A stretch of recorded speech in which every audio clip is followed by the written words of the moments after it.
করেছিলাম সেটা কি, সেটা হলো জাস্ট হচ্ছে একটা ভার্চুয়াল মেশিন, মানে ESX এর জন্য একটা ভার্চুয়াল মেশিন কিভাবে আপনি ক্রিয়েট করবেন, তাই না? তো আমরা যেখানে তো আমাদের যে রিকোয়ারমেন্ট ছিল আর কি, যে মিনিমাম 2টা প্রসেসর এবং কি 4 GB র্যাম, তাই আমরা সেখানে কি যদি র্যাম বেশি থাকেন, কারণ ভিএম করতে গেলে 4 GB তো লাগবে, আরো বেশি লাগবে আর কি, কারণ ভিএম দেওয়ার জন্য বেস্ট প্র্যাকটিস হলো 8 GB যদি আমাদের থাকে আর কি। হ্যাঁ, আর আমাদের হার্ড ডিস্ক দিয়েছিলাম কত 40 GB, সে 40 GB। আর ল্যান্ড কার্ড এখানে বাই ডিফল্ট একটা ছিল, আমরা চাইলে ফিউচার লাগবে আমরা দিতে পারি আর কি। যাই হোক, আমরা এখন কি আমাদের সরাসরি ফিজিক্যাল ডিস্ক মানে ডিভিডি কিট থেকে অথবা কি আইএসও দেখাই আমরা কেটে ইনস্টল করতে পারি।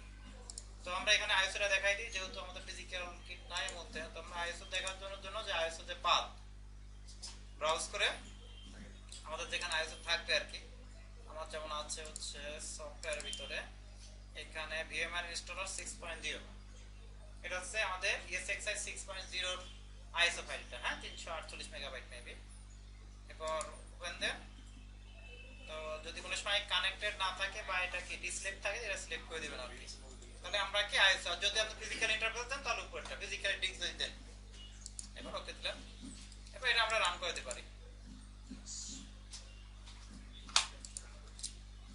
তো রান করলে এরকম একটা ব্লু স্ক্রিন পাবেন, যে যেখানে বুট ফ্রম লোকাল ডিস্ক, আমরা তো জানি এগুলো বুটিং এর সিস্টেমটা আর কি, আমরা উপরে ইনস্টলার ডিস্ক উপরে ইনস্টল দেব আর কি।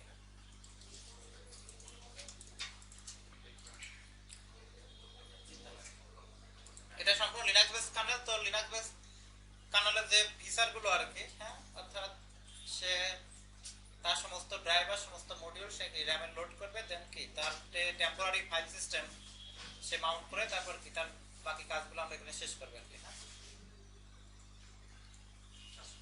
এখানে সামারি দেখতে পাচ্ছেন যে আমাদের দুইটা ইন্টেল কোর i5 এর প্রসেসর, যেহেতু আমি ডেস্কটপে করতেছি, আপনি যখন আপনার সার্ভার মেশিনে করেন তখন সেই ধরনের কনফিগারেশন এখানে শো করবে আর কি। 6 GB GIB. What is GIB? দেখি কমতে কমতে কমতে কমতে একসময় কি। হ্যাঁ, ওকে, তো আমরা এখন ইন্টার দেব আর কি। এখানে ওয়েলকাম মেসেজ দিচ্ছে আর কি, তো আমরা ইনস্টল দিই। তো এখানে লাইসেন্স এগ্রিমেন্ট আমরা অ্যাকসেপ্ট করি F11। ওকে,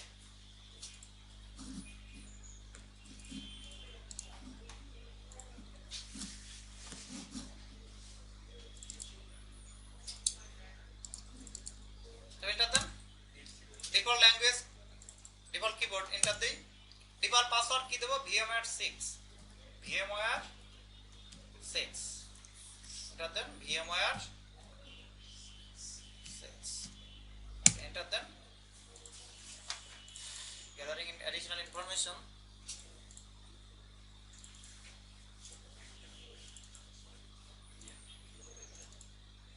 আপনাদের আরেকটা সফটওয়্যার আছে, সেই সফটওয়্যারটা নামাই নেন, সেটা হচ্ছে vSphere ক্লায়েন্ট exe ফাইল। এটা vSphere ক্লায়েন্ট exe ফাইল দেখেন, এটা লাগবে হচ্ছে আমাদের এই সিস্টেমে কি লগইন করার জন্য। এই সিস্টেমে আমরা লগইন রিমোট থেকে এই সিস্টেমে লগইন করতে গেলে আমাদের লাগবে vSphere ক্লায়েন্ট। হ্যাঁ, exe ফাইল দেখেন, এটা দেখুন ওখানে আছে। হ্যাঁ, FTP তে আমাদের আছে আর কি। হ্যাঁ,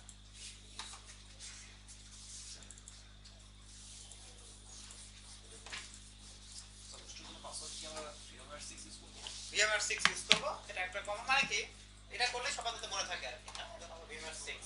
কিন্তু আপনি যখন আপনার সার্ভারে কাজ করবেন তখন কি আপনি সেভাবে আপনি কমপ্লেক্স পাসওয়ার্ড ব্যবহার করবেন আর কি। আমাদের ল্যাবের জন্য আমরা VMware 6 ব্যবহার করব।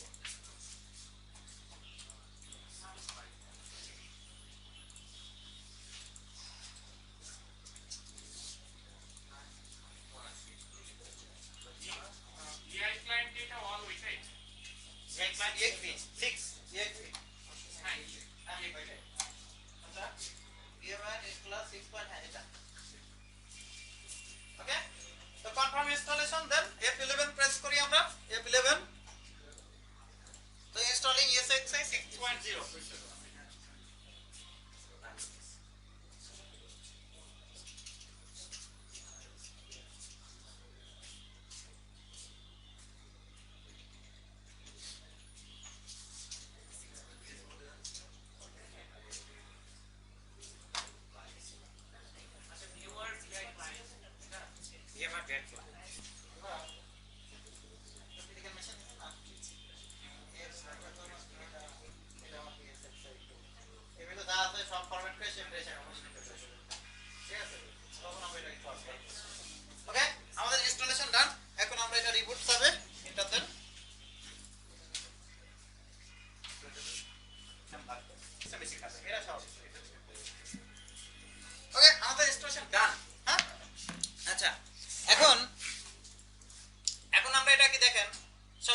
ডিএইচসিপি থেকে একটা আইপি পাইছে না, একটা হচ্ছে কি উপরটা কি বলা হয় কি অ্যাপিপা, অ্যাপিপা তো জানেন নাকি, অটোমেটিক কোন সময় কোনো আইপি যদি অ্যাসাইন না থাকে তো কি আপনার ডিএইচসিপি থেকে মানে নিজে সেলফ ডিএইচসি থেকে একটা আইপি জেনারেট হয়, যেটাকে বলা হয় হচ্ছে অ্যাপিপা। আর একটা হচ্ছে উপর অপারেটিং সিস্টেম নিজেই একটা আইপি জেনারেট করে আর কি, যদি নেটওয়ার্ক থেকে কোনো ডিএইচসিপি অ্যাসাইন না হয়। তো এটা হচ্ছে উইন্ডো IPv4 এর জন্য। আর IPv6 এর এরকম একটা অ্যাড্রেস আছে যেটা হচ্ছে AP8 দিয়ে শুরু হয়, এটাকে বলা হয় কি link local address, link local address. এটা আপনার ম্যাক অ্যাড্রেসটাকে কনভার্ট করে, হ্যাঁ এই ম্যাক অ্যাড্রেসটাকে কনভার্ট করে সে কি এই লিংক লোকাল অ্যাড্রেসটা জেনারেট করে আর কি। হ্যাঁ ম্যাক অ্যাড্রেস 48 বিট ম্যাক হয় না, এর সাথে 16 বিট এক্সট্রা অ্যাড করে দেখতে পাচ্ছেন না FFAP, এই FFAP-টা এক্সট্রা অ্যাড করে সে 64 বিট বানায়, সে একটা লিংক লোকাল অ্যাড্রেস বানায় ফেলে আর কি। হ্যাঁ তো যেহেতু আমরা IPv6 এর কোনো কাজ করব না, সুতরাং আমরা কি এখানে IPv অপশনটা কি আমরা বন্ধ করে রাখবো বা ডিসেবল করে রাখবো। হ্যাঁ তো আইপি আমরা একটা দিয়ে দেব আর কি। তো আইপি দিতে গেলে এখানে নিচে একদম আপনার লেফট সাইডে দেখতে পাচ্ছেন, সরি আপনার রাইট সাইডে F2 press two customise system, তো আমরা F2 প্রেস করব। এতদূর কারা আসছে আমরা সবাই আসতে, আমি আগে গেলে ভালো হতো না, সবাই যাচ্ছে তোমার ইনফরমেশন আপনারা আসছে না, আপনার কি অবস্থা? হ্যাঁ দেন সবাই আমরা দেই। তো নিচে কি F2 প্রেস করেন, তো F2 প্রেস করলে তো এখন রুটের পাসওয়ার্ড যাবে অথেন্টিকেশনের জন্য আমরা VMware6 প্রেস করেন, এরপর দেন আবার F2 দেন, দিলে এই যে আপনার মেনু সিস্টেমের সামারি, হ্যাঁ কাস্টমাইজেশন মেনু, কনফিগার পাসওয়ার্ড আমরা দিব না, এরপর হচ্ছে কনফিগার ম্যানেজমেন্ট নেটওয়ার্ক, হ্যাঁ করব। তো ম্যানেজমেন্ট নেটওয়ার্কের জন্য কি আমরা ইন্টারফেস করে আমাদের ভিলান এখানে দরকার না, এটা আমরা কি ওয়েব পেজ ম্যানেজ করব। নেটওয়ার্ক অ্যাডাপ্টার কয়টা আছে, আমার তো আছে কয়টা, তিনটা, আপনাদের কয়টা আছে, একটা। যখন যে নেটওয়ার্ক ম্যানেজার নিয়ে কাজ করবেন সেটাতে আপনি কি স্পেস দিয়ে এটা কি এনেবল ডিসেবল করে আমরা কি নেটওয়ার্ক ম্যানেজার অ্যাড রিমুভ করতে পারি, এসকেপ দিয়ে বের হতে পারবেন। তাহলে এখানে দেখতে পাচ্ছেন যে আপনার নেটওয়ার্ক কানেক্টেড কি কানেক্টেড না, তাহলে এখানে যে আপনার দেখা যাচ্ছে যে কানেক্টেড এবং ইউজ কোনটা উপরটা ইউজ হচ্ছে আর কি। যদি কোনো সময় কানেক্ট না থাকে এখানে ডিসকানেক্টেড থাকবে আর কি, তখন আপনাকে কি ইন্টারট্রেস করে এটা কি কানেক্ট করতে হবে আর কি। ওকে আমরা স্ক্রিপ্ট দিয়ে বের হয়ে আসি, আমরা ভিলানে এখন যাব না, আমরা IPv4 এর কনফিগারেশনে যাব।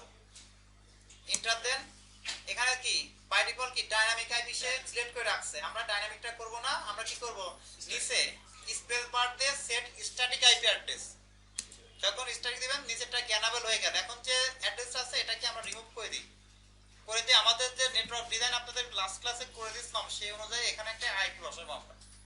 সাপোজ আমি যদি আমার মতো আইপি বসাতে চাই যে 172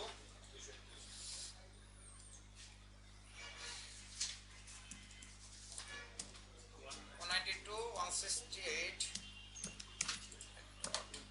সাপোজ আমি আইপি বসালাম 101, আপনি আপনাদের মতো আইপি বসাবেন, কারণ আপনাদের যে আইপি বলা হয়েছে ওই আইপিতে যাবেন, তারপর দেন সাবনেট মার্কস দেন। হ্যাঁ না না লাস্ট ক্লাস আমি বলেছি তো, লিখে দিয়েছি তো সব।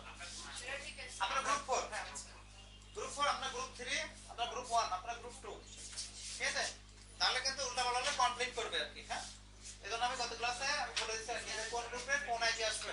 এখন যেহেতু ESXi 1 এ আপনি ইনস্টল দিচ্ছেন, তাহলে ESXi 1 এ আপনার যে আইপি অ্যাড্রেসটা সেটা আমরা বসাবো আর কি। হ্যাঁ ওকে তাহলে আমি যেমন আমার আইপি বসালাম কি 101, ওকে গেটওয়ে আমার দেওয়ার দরকার নাই, যদি গেটওয়ে লাগে দিতে পারেন আর কি। হ্যাঁ 192.168,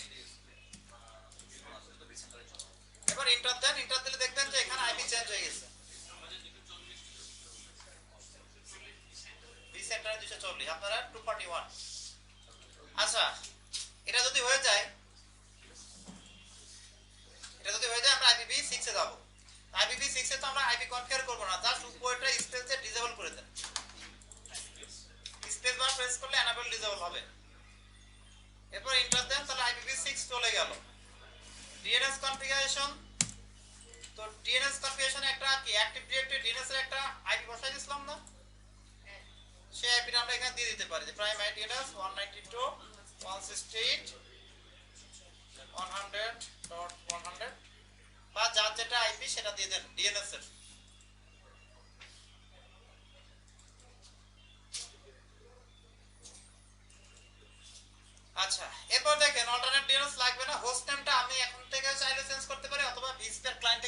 করতে পারি। তাহলে হোস্ট নেমটা সম্পূর্ণ দিয়ে দিই ESXi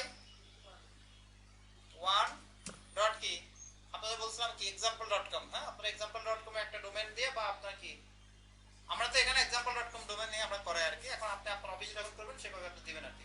আমরা এখানে example.com দিই, আমারটা দিয়ে দিই clcbd.com। ডোমেইন নেম যে থাকতে হবে, মিলতে হবে এমন কোনো নিয়ম নাই, এটা তো আমরা জানি না। একটা জাস্ট নাম দেওয়ার কথা, নাম দিলেই হবে আর কি, লিনাক্সের মতো আর কি।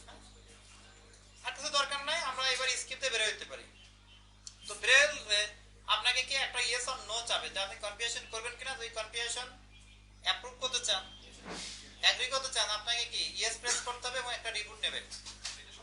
তো আমরা ইয়েস প্রেস করি, ওকে। তো এন্টার দেন, এন্টার দিলে রিস্টার্ট হোস্ট, অর্থাৎ হোস্টটা একবার রিস্টার্ট হয়ে আসবে।